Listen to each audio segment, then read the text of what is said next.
Първо място с най-светлия пратия българската история.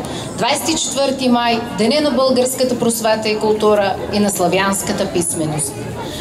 На този ден всички българи трябва да бъдем особено горди за това, че сме дали писмеността на света. Радвам се, че изпращаме Випуск 2017 на най-светлия български празник. Скъпи абитуренти, желая ви дързост в мечтите, вяра в бъдещето, висота на целите. Бъдете добри хора, успявайте се знания и умения навсякъде, където и да се намирате. На добър час!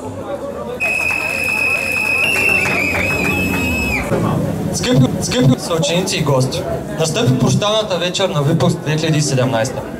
Балът е събитие, което оставя диря в паметта на всеки.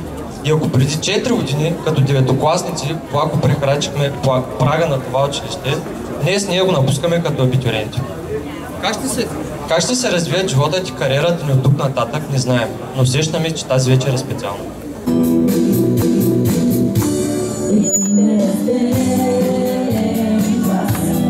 Радостни песни и шеги, дълго гласеше града за петия час.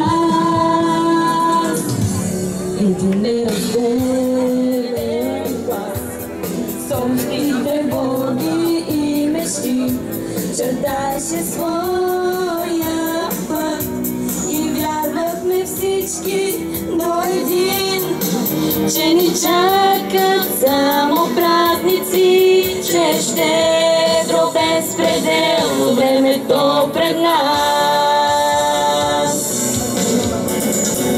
Къде останахте, чудни вечери? вечери с безброй желания неизречени. Къде сте мигове пожелавани с откровения незабравени цял живот?